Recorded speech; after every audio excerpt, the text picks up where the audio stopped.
The morning was quiet, too quiet. When Lekin opened his eyes, he felt the cold touch of the ground under him. The smell of wet earth, the sound of distant birds, the rustle of leaves, everything felt strange, almost unreal. He looked around, confused. Tall trees surrounded him like dark giants, blocking the sunlight. His heart beat fast. His breath was sharp. Something was wrong. He slowly stood up, touching his head. Why does it hurt? Why can't I remember anything? But the moment he tried to recall his name, his past, his life, everything broke like glass. Memories came crashing in, memories that were not his. Where am I? He whispered. But he didn't get time to think. Suddenly, angry voices echoed through the forest. Find him. He cannot escape again. That useless outcast must pay. Lekin froze. The voices were coming closer. Heavy footsteps crushed dry leaves. Someone lit a torch, sending orange light between the trees. Lekin's body moved before his mind could think. He ran. Branches hit his arms. His feet slipped on the muddy ground. But he kept running, breathing hard, fighting the fear inside him. The shouts grew louder. Catch him. He ran this way. He didn't understand why people were hunting him. But when he reached a small river and looked down, shock hit him harder than any sound. The face in the water wasn't his. The reflection showed a dark-skinned young man, thin and bruised, with tired eyes but a strong jaw. Lekin stepped back, trembling. Who is this? Whose body is this? Who was living this life before me? Before he could think more, a spear flew past him and hit a tree trunk. He ran again. Minutes felt like hours. When he finally escaped the forest, he reached a small village made of clay houses and dusty roads. People stared at him with disgust, whispering behind his back. That outcast again. He brings trouble. His wife should leave him. Wife? The word slapped his mind. And then she appeared. A young woman wearing a simple dress, carrying a basket of washed clothes. Her skin glowed under the sun, her face calm but cold, her eyes sharp like a knife. She looked at Lekin without emotion. You disappeared again, she said quietly. If you want to run, then run far. Don't make me suffer because of you. Lekin stared at her, shocked. Is she talking to me? Is she my wife? But her voice held no affection, no warmth. She turned away. I am your wife only by force. Do not expect anything from me. Her words hit him harder than the villagers' insults. But inside, he felt something else too, pain that didn't belong to him. Lekin realized the old owner of this body had lived a terrible life. A life full of shame, failure, and anger. And now, he was inside that same body. He followed her to their small house. The walls were cracked, the roof broken, the air filled with dust. Inside, a half-broken bed lay in one corner, and a few old pots sat in another. No warmth. No comfort. No hope. Lekin sat down slowly, trying to breathe. His mind was a storm. He remembered dying. He remembered another world, his world full of machines, phones, technology. He was sure of one thing. He had been reborn in another man's body. Why? How? He didn't know. But he knew this body was weak. This life was broken. The villagers hated him. His wife rejected him. His name Lekin was spoken like a curse. He touched his chest and whispered. I will not live like this. I will change this life, even if it kills me. As he spoke, he felt a sharp pain in the back of his head. He searched the house and found a small wooden box hidden under loose floorboards. Inside it was an old letter, torn at the edges. With shaking hands, he opened it. If you are reading this, then I am gone. They will come for you. Do not trust anyone. Not even the one closest to you. The handwriting was weak. The fear behind the words was real. Lekin's breath stopped. Who wrote this? The old Lekin? Who are they? And why should he not trust the one closest to him? Before he could think, he heard footsteps outside. Someone stopped at his door. A shadow moved. A soft knock echoed in the silence. Lekin, a voice whispered, low and dangerous. We need to talk about your sudden change. Lekin stepped back. Goosebumps rose on his arms. The war he never expected had just begun. The voice behind the door was calm, too calm. It made Lekin's skin crawl. He opened the door slowly. Outside stood Chief Doro, the village leader, an old man with sharp eyes and a strict face. Behind him were two strong guards holding spears. Chief Doro looked at Lekin from head to toe, as if checking every movement. You disappeared this morning, the chief said.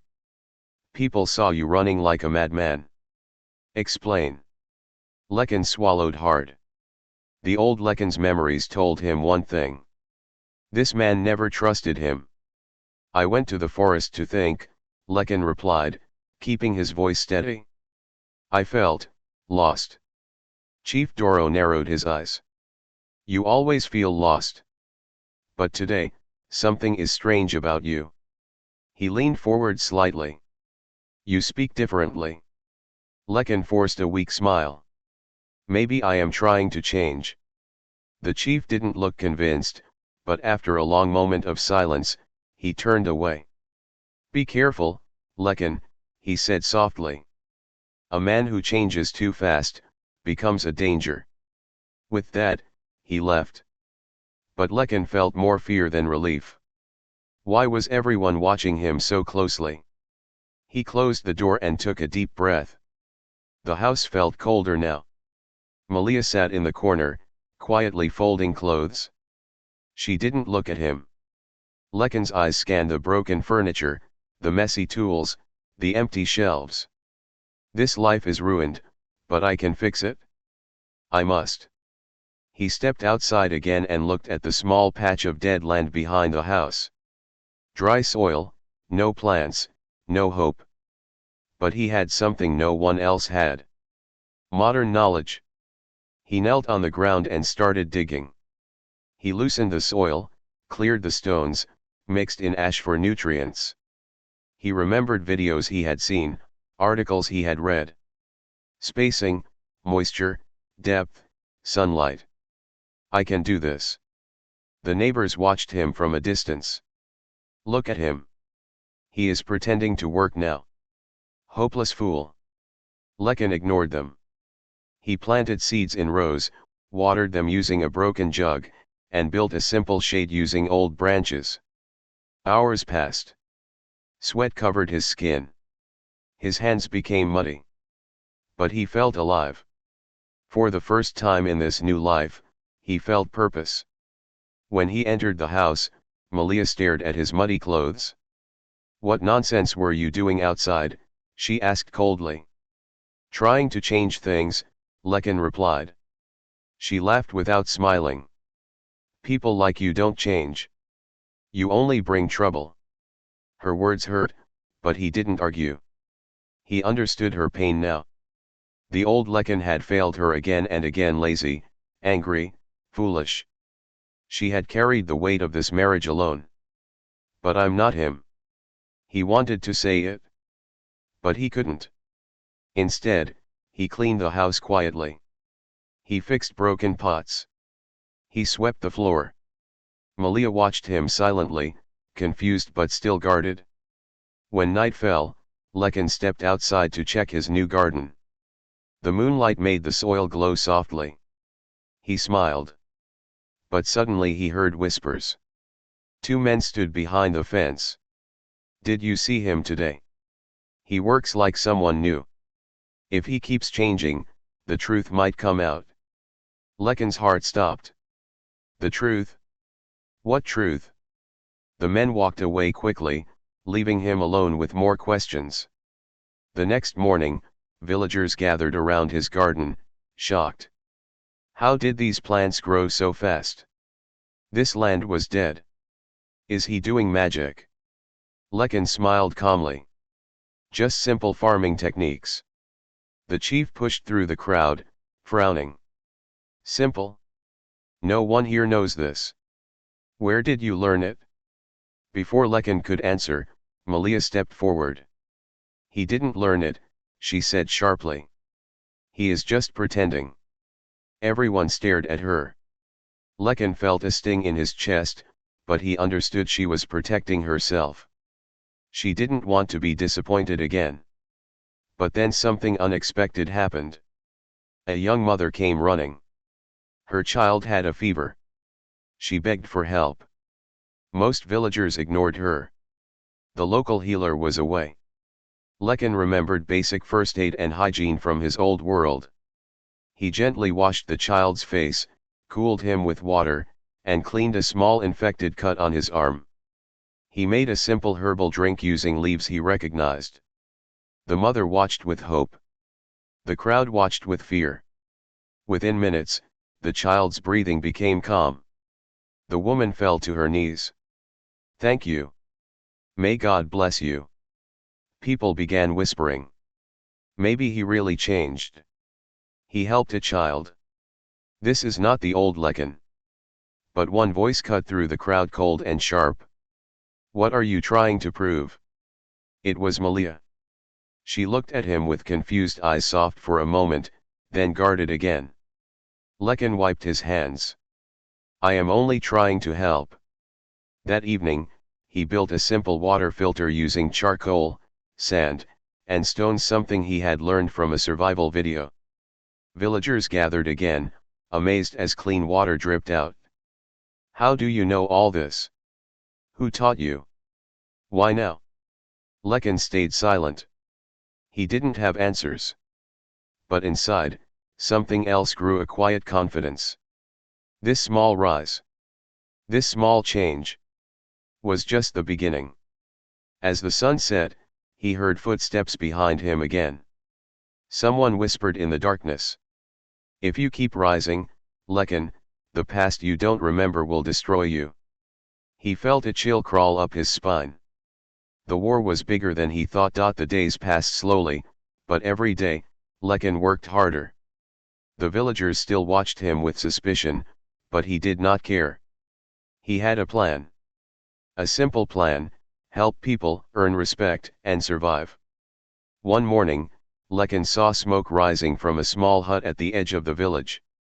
He ran there and saw an old woman crying over her sick grandson. The boy's skin was pale, his lips dry, and his small body shook. The village healer was gone, and no one else knew what to do. Lekin knelt beside the boy and gently checked his pulse.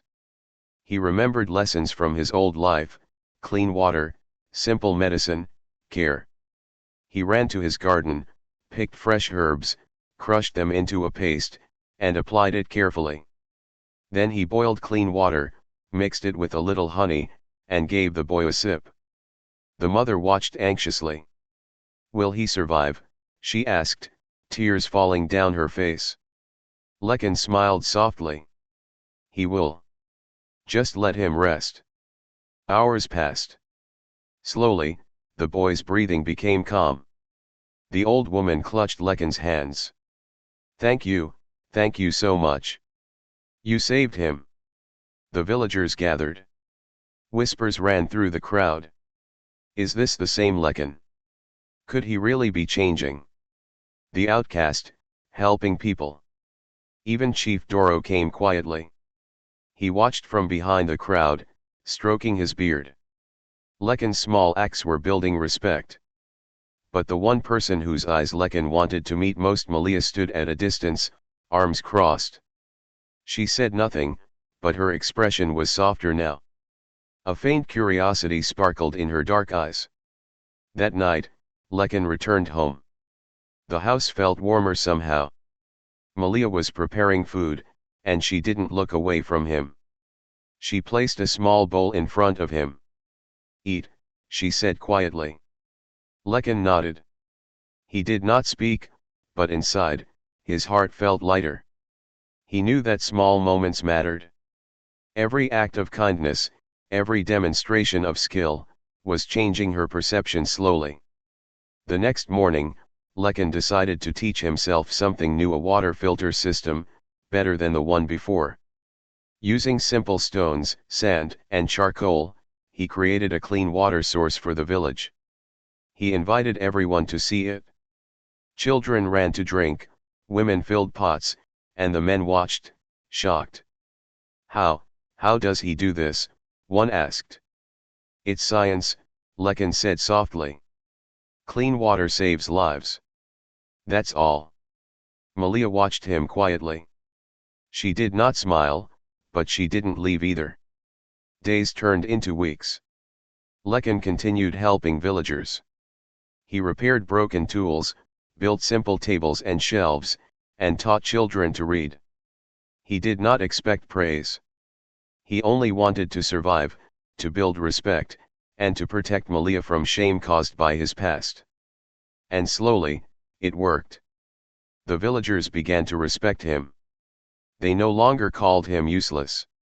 They brought him gifts: small fruits, eggs, fresh bread. Even Chief Doro finally said quietly, "Lekin, you are changing. Perhaps you are not what we thought." Malia's heart, however, remained closed. One evening, as Lekin returned home tired and covered in mud, she spoke, her voice low and hesitant. "You helped the boy, you helped the village, but why? Why now?" Lekin wiped his hands. "Because I can. And because I want to protect you." Her eyes widened slightly. "Protect me? From what?" "From everything," he said softly.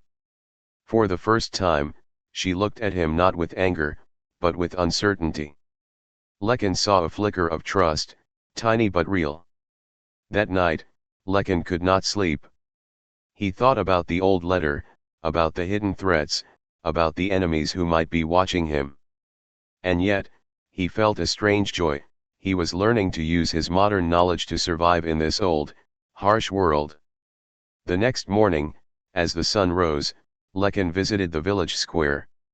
Children ran to him, villagers smiled, and even Malia came close to observe his work. He built a small wooden cart to carry water and taught young boys how to use it efficiently. "Lekin, you are not the man you were," one villager whispered. "I am not him," Lekin said quietly, smiling for the first time. But even as he felt progress, danger lurked nearby. A shadow passed across the fields. Lekin sensed eyes watching him, calculating, waiting for him to make a mistake. He had no idea who it was yet, but the feeling of unseen threats made his pulse quicken. He looked at Malia. She was standing nearby, her arms crossed, observing him carefully. The warmth he saw before was gone, replaced by cautious curiosity. He knew that winning her heart would take more than small acts of kindness. And then he heard whispers from the edge of the village. "If he keeps rising, the past will destroy him," a voice said, fading into the wind. Lekin clenched his fists. He had survived the forest, survived the villagers, survived the pain of being hated. He could survive this too. The unexpected war had begun not with swords or spears, but with knowledge, patience, and courage. And Lekin was ready. The village had begun to whisper about Lekin. The outcast was no longer useless. The boy who once ran from everyone now helped, taught, and protected. Yet, the deeper Lekin dug into his life, the more questions he found, and the past was waiting, dark and hidden. One evening, while cleaning the small house, Lekin noticed a loose floorboard near the corner. His fingers trembled as he lifted it. Beneath, he found an old, dusty chest. Inside were papers, letters, and a small carved box. He opened the first letter. The handwriting was shaky, but the words were clear. "Lekin, they will always try to take everything from you. They fear your strength, even when you are weak. Protect Malia at all costs. Do not trust the merchant. He wants her." Lekin's eyes widened. The merchant, the past, the danger. He opened the next letter. This one told a story of betrayal, greed, and lies. The previous Lekin had been framed by a rich merchant from a nearby town. The merchant wanted Malia for himself and destroyed Lekin's name to humiliate him. That was why the villagers hated him and called him useless. Lekin's heart pounded. No wonder Malia hated him, he had suffered before I arrived. He understood something important: to survive and protect his new life, he needed not just respect, but power and skill. The very next morning, he began working on his plan. He had learned much from his old life: small inventions, basic business ideas, and simple management techniques. He decided to create a workshop, a place where he could make tools, candles, and soap, things villagers needed daily. The first day was exhausting. He collected clay, wood, and metal scraps. He built a small furnace for melting wax and shaping candles. He made simple molds for soap and fixed broken tools with clever modifications. The villagers came to see him. Some mocked him at first. Outcast, making fire again. Why waste time on useless things? But Lekin ignored them. He worked silently, carefully, and efficiently. Within days, the first batch of candles and soap was ready. He gave them free to the villagers, just enough to show his skill and generosity. By the end of the week, the villagers began to respect him. They saw that the tools worked, the soap cleaned better than anything they had, and the candles burned longer. Even Chief Doro nodded slowly. He is clever, perhaps too clever. But the greatest change was in Malia. She watched from a distance, her heart softening as she saw Lekin's persistence. She could not deny it: he was not the same man as before. The outcast who ran, hid, and feared now stood strong, capable, and calm. One night, Lekin overheard a conversation outside his home. He hid behind a tree, listening. "The merchant is angry," one man whispered. "He wants to destroy him before he becomes powerful. Do you think he can survive?" Lekin's eyes narrowed. "So the danger is real, the merchant will come for me." He returned inside silently. Malia was sitting quietly, weaving a basket. She did not look at him, but her presence gave him courage. "We are not safe yet," he whispered to himself. "But we will be ready." The following days were a blur of work. Lekin trained himself and the willing villagers. He taught them basic hygiene, better farming methods, and simple crafts. Slowly, the village began to rely on him. Crops improved, children learned to read, and the quality of life rose. Even Malia began to help him, not openly, but in small ways. She carried materials, cleaned tools, and quietly observed his techniques. A silent partnership was forming. Then came the turning point. The rich merchant arrived unexpectedly. He rode a black horse, his face cold and cruel. He entered the village, demanding to see Lekin. "I hear the outcast is trying to rise," he sneered. "I will destroy him before he takes everything I desire." The villagers whispered in fear. But Lekin stood tall. He had prepared for this. He had traps ready, clever plans to protect his workshop, and the villagers knew he was not a man to be underestimated. The merchant's first attempt to burn the workshop failed because Lekin had anticipated it. The villagers had helped him secure flammable materials, and the structure survived. Candles, soap, and tools remained safe. The villagers finally realized the truth: Lekin was not just an outcast. He was their protector, their teacher, and their leader. Malia stepped forward that day, her voice strong for the first time. "He is not useless. He is clever, kind, and brave. Do not underestimate him." The merchant froze. He realized that the outcast he had mocked, the man he had tried to destroy, was now stronger than he could imagine. Lekin looked at Malia. She met his gaze, and for the first time, he saw trust and respect in her eyes. It was a small flame, but it was real. The war was not over, but Lekin had achieved a great victory. He had risen from nothing, gained respect, and built the foundation for the life he deserved. And yet, as night fell, he could not shake the feeling of danger lurking just beyond the village walls. The merchant would return, and new challenges awaited. But Lekin smiled quietly. He was ready. He had knowledge, skill, courage, and now, allies. The true battle, the war for survival, love, and power was about to begin. The village was quiet that morning. Lekin stood outside his workshop, surveying the small empire he had built. Candles, soap, tools, even improved farming methods, his work had changed lives. Villagers greeted him with respect now, and even Chief Doro nodded silently when their eyes met. But peace was fragile. From the distance, a black cloud of anger approached, the merchant. The merchant arrived with guards, eyes full of fury. His voice was sharp and cruel. So, the outcast has risen. You think you can outsmart me? Lekin's heart did not race. He had anticipated this. Every corner of his workshop, every escape route, every trap he had prepared carefully. Do not underestimate me, Lekin replied calmly. Everything I do is for the village, and for the life I choose. The merchant laughed cruelly and struck a torch on the door. Flames began to lick the wood, smoke rising into the air. Villagers screamed, running for safety. But Lekin was ready. Hidden pits, water barriers, and simple but clever contraptions slowed the fire. Guards slipped on strategically placed sand. The merchant's plan failed. You cannot beat me, the merchant shouted. Lekin stepped forward. Watch carefully, he said. He led the merchant through a narrow path around the workshop. Traps triggered, ropes lifted small carts, spilling water on the flames, hidden weights toppled wooden barriers, blocking escape. The merchant stumbled, fell, and for the first time, lost control. Lekin approached, calm and unshaken. It is over, Lekin said.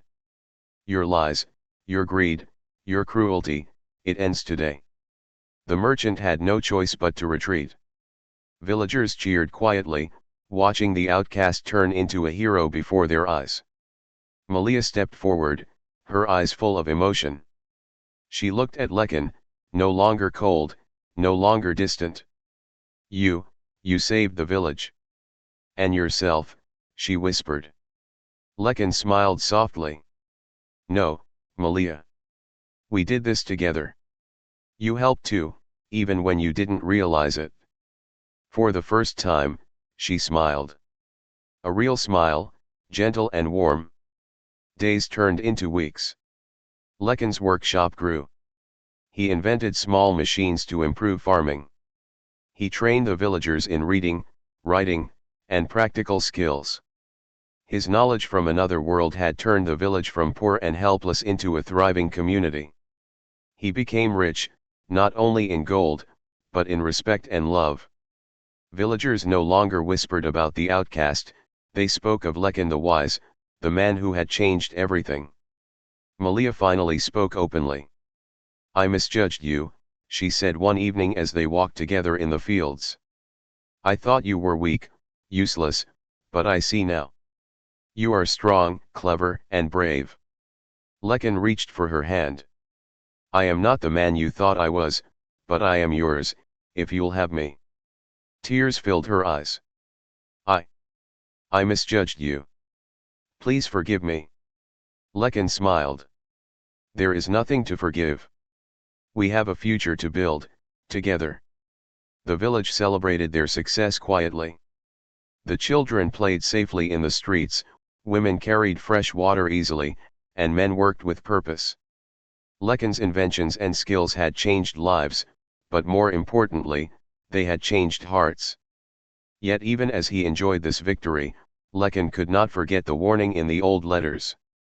There were still forces in the world that wanted to destroy him. The rich merchant was gone for now, but shadows lurked, waiting for the right moment. One night, as Lekin and Malia sat under the stars, a mysterious traveler arrived at the village gates. He carried a small, glowing scroll and looked directly at Lekin. "You don't belong to this world," the traveler said quietly. "And your time here is running out." Lekin's eyes narrowed. He felt the familiar surge of determination rise within him. He had survived betrayal, hatred, and poverty. He had risen from nothing. He had won respect, wealth, and even the heart of the woman he loved. But he knew this was only the beginning. He looked at Malia. She squeezed his hand, trusting him completely now. "Whatever comes next," he said softly, "we face it, together." The traveler stepped back, disappearing into the night. Lekin stared at the horizon, ready. His outcast days were gone, replaced by strength, knowledge, and courage. The villagers slept peacefully, unaware of the storms that might come. But Lekin was awake, thinking, planning, ready for the challenges that lay ahead. The unexpected war had ended. The battle for respect, love, and survival had been won. But the true journey was only beginning. And in that moment, under the soft glow of the moon, Lekin knew one truth. No matter the past, no matter the danger, he would never be powerless again.